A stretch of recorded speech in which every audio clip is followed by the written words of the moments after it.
Sana. Ndio, kwa majina naitwa Joseph Kibiriti Zakona, ni diwani wa kata ya Tengerumasa, vile vile mjumbe wa kamati ya elimu, afya pamoja na maji. Nimefika katika zahanati yetu hii ya Mtundu kwa ajili ya kujionea namna ambavyo shughuli za kitabibu zinavyoendelea. Kwa kweli tumetembelea zahanati yetu, tumeona madaktari wako kazini na wanafanya kazi ambayo wameajiriwa. Ilani ya Chama cha Mapinduzi, moja ya mambo makubwa ni kutoa afya kwa kila Mtanzania. Ndio maana ikafikia sehemu ya kutoa bima kwa kila mwananchi aweze kupata huduma bora ya afya. Sanjari na hayo, tumeona majengo yetu ambayo tumejengewa na taasisi moja inaitwa Heren Foundation kutoka Uingereza. Ni namna gani ambavyo serikali ya Tanzania inafungua milango kwa wageni kuingia katika nchi yetu na kuweza kutufadhili katika maeneo mbalimbali. Kwa Heren Foundation wametufadhili katika ujenzi wetu wa zahanati, na sasa tunakwenda kukipandisha kwa kituo cha afya, kituo ambacho kitaweza kuhudumia watu zaidi ya 7,000. Maana vijiji vyote jirani vitakuja kuhudumiwa hapa na kata nzima itahudumiwa hapa. Kwa hiyo tunaona ni namna gani Rais wetu Daktari Samia Suluhu Hassan anavyozidi kufungua njia ya wageni kuja kuona namna gani wanaweza kutoa huduma na kufanya usimamizi na ujenzi wa majengo yetu ya afya hapa Mtundu.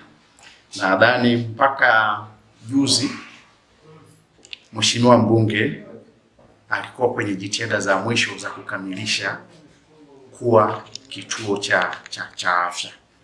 Kwa hiyo ni jambo la kumshukuru Mwenyezi Mungu, tumempata mbunge ambaye anafanya kazi pamoja na wananchi.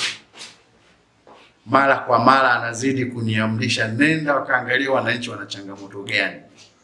Kwa hiyo tunaposikia kata ya Tengerumasa na jimbo zima la Chato Kusini tuna mbunge wetu shupavu Mheshimiwa Pascal Lucas Lutandola halali kuhakikisha, na mimi niwahakikishie wananchi, mpaka jana kwa taarifa nilizokuwa nimezipokea, tayari zahanati ya Mtundu imepandishwa hadhi kwenda kuwa kituo cha afya.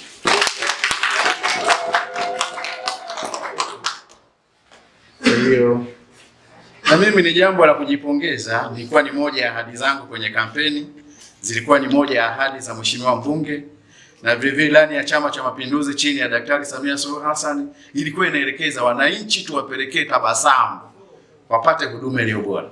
Nashukuru sana. Sanjari na hayo, tunayo mapungufu yaliyoainishwa, lakini naamini katika bajeti ya 26-27 tutakwenda kuyafanyia kazi. Na mimi nalibeba hili kwa mapungufu yaliyotajwa na mganga wetu mfawidhi, nitayapeleka kwenye kamati yetu ya elimu ya afya na maji ili kuhakikisha kwamba tunatatua tatizo la maabara, tupate darubini ili wananchi wetu watibiwe kwa kufuata vipimo wala sio kwa kupiga ramli. Kwa hiyo niwahakikishie kwamba hilo tutalifanya na litawezekana ndani ya serikali ya Chama cha Mapinduzi. Mwisho nichukue fursa hii kupongeza uongozi wa kata chini ya afisa mtendaji wetu wa kata kwa namna ya kipekee naye anaoweza kufanya kazi kuhakikisha kwamba kata yake inakuwa miongoni mwa kata bora kwa kuwahimiza watendaji walio chini ya ofisi yake kufika kazini na kutenda kazi kwa weledi. Kwa hiyo ni swala la kumpongeza, nimshukuru sana na nimuombe aendelee kufanya hivyo. Lengo ni nini? Kupeleka huduma kwa wananchi. Asanteni sana.